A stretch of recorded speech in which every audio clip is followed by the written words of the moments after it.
حکومت نے کہ یہ پرووائڈ کریں گے, پروٹیکٹ کریں گے اور ڈیفینڈ کریں گے.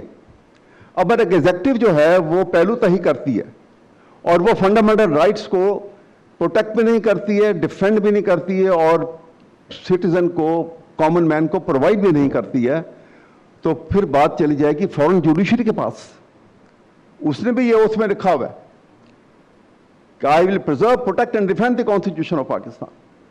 آپ نے یہ بیچ میں سے نکال دیا. 26ویں 27ویں ترمیم کی آپ نے جوڈیشری سے, سپریم کورٹ سے آرٹیکل 184(3) کی یہ پاور نکال لی, سو موٹو اتھارٹی اس کی ختم کر دی. اب جب ختم کر دی تو حالات آپ دیکھیے, اور جوڈیشری ایک طرف یہ ختم کر دی, دوسری طرف آپ نے ججز کے جو ایلیویشن کا پروسیس ہے اس کو ایسا تبدیل کیا کہ ایگزیکٹو کے ہاتھ میں دے دیا. اور ایگزیکٹو کیسے سامنے آئی؟ جو پریگمیٹیکلی یہاں بیٹھے ہوئے کسی اس بنیاد سے نہ سمجھے گا کہ میرا کسی پارٹی سے تعلق ہے, میں ایز نیشنلسٹ بات کر رہا ہوں, کھلے ماحول میں کھلے دل سے بات کر رہا ہوں. دیکھیے, پاکستان کے اندر جب ہم یہ معاملات کو دیکھتے ہیں اس انداز میں تو ہمیں یہ نظر آتا ہے کہ جو پرابلم ہے وہ پرابلم اس بالادستی کے نظام کو, جو قانون کے بالادستی کا نظام, جو بنیاد ہے پاکستان کی کانسٹیٹیوشن کی, جو بنیاد ہے ہماری آئیڈیالوجی کی بھی. بہت ساری دنیا میں ملک آزاد ہوئے, امپیریلسٹ رول ختم ہوئے اور اس کے بعد وہ چھوڑ کے چلے گئے, بہت ساری مائنارٹیز رہیں وہاں پر. پاکستان میں ایسے کون سی خاص بات تھی؟ آپ نے ایک خاص بنیاد کے اوپر پاکستان کو لے کر ایک الگ ملک کی شکل میں ایک جو ہے جس کی بیس ایک آئیڈیالوجی کے اوپر تھی. ایڈوکیٹ صاحب, اگر ہم کنکلوژن کی طرف آ جائیں, میں صرف اسی طرف آ رہا ہوں. میں صرف آپ کو یہ بات بتانا چاہ رہا ہوں کہ ہمیں پریورٹیز فکس کرنی ہے. جب تک ہم یہ پریورٹیز فکس نہیں کریں گے ہم پیریفریز کو ہٹ کرتے رہیں گے, ہم کسی سولوشن پہ نہیں پہنچیں گے اور ایک سرکل میں گھومتے رہیں گے. اور پریورٹی کو فکس کریں گے تو ہم کانسٹیٹیوشن کو بنیاد بنائیں گے. کانسٹیٹیوشن میں یہ طریقہ دیا ہوا ہے, کانسٹیٹیوشن میں صوبوں کی علیحدہ فریگمنٹیشن کا اور نئے صوبے بنانے کا ایک طریقہ کار موجود ہے کانسٹیٹیوشن کے اندر. لیکن اس سے زیادہ اسینشلی جو آرٹیکل 148 موجود ہے اس کے اندر, جس میں شل کے لفظ کے ساتھ استعمال کیا گیا ہے, وہ آج تک اس کے اوپر کسی نے عمل نہیں کیا پراپر طریقے سے, کہیں عمل نہیں ہوا.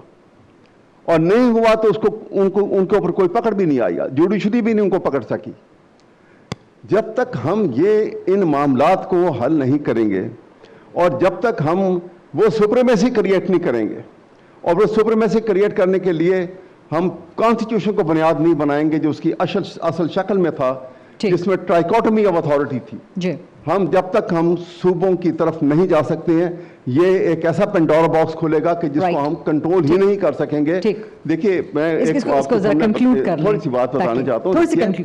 ہمیں جب تک اپنے دائرہ اختیار میں رہنا نہیں سیکھیں گے, جب تک سیاستدان اپنے دائرہ اختیار میں نہیں رہیں گے, پاکستان میں تمام مکتبہ فکر سے اور تمام ڈپارٹمنٹس کے لوگ جو ہیں وہ اپنے اپنے دائرہ اختیار میں رہ کے اور حکم نامے کو اوبے کرنے کا آرٹ نہیں سیکھیں گے جو اسینشلی ریکوائرڈ ہے, تو ہم oscillation between the civil and military rule میں پھنسے رہیں گے اور وہ ہمیں اس تباہی تک لے گیا ہے.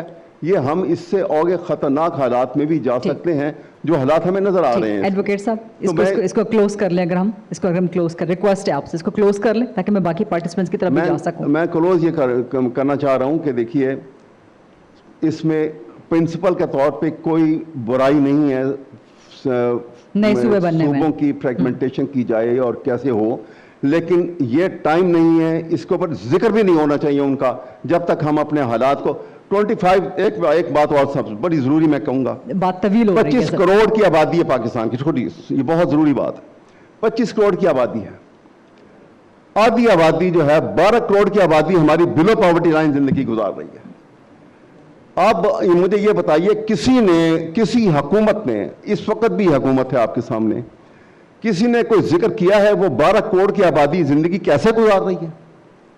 ابھی آپ نے سنا ہے کہ عید الاضحیٰ گزری تو کہا جی سڑکوں کے اوپر جو ہے آپ یہاں پر گلاب عطر جو ہے اس کا عطر گلاب کا عرق جو ہے وہ چھڑک دیں تاکہ خود بدبو نہ آئے. وہ 12 کروڑ عوام کس حالات میں رہ رہے ہیں. ایڈوکیٹ ان کی بدبو کو انہیں 25 کروڑ کے لیے ہم یہ ڈیبیٹ کر رہے ہیں کہ گورننس کا نظام کیا ہونا چاہیے. اگر اس کو ختم کر لیں کہ ہمیں ان کا آپ کے بڑے زبردست پوائنٹس آگے رہا آپ کی اجازت سے تاکہ باقیوں کی طرف بھی میں جا سکوں. کافی طویل ایک ہمارے پاس فہرست موجود ہے.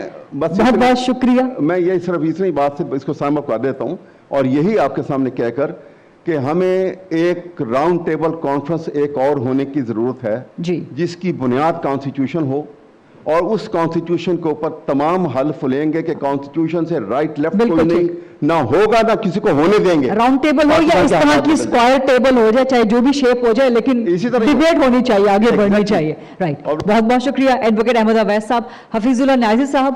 اور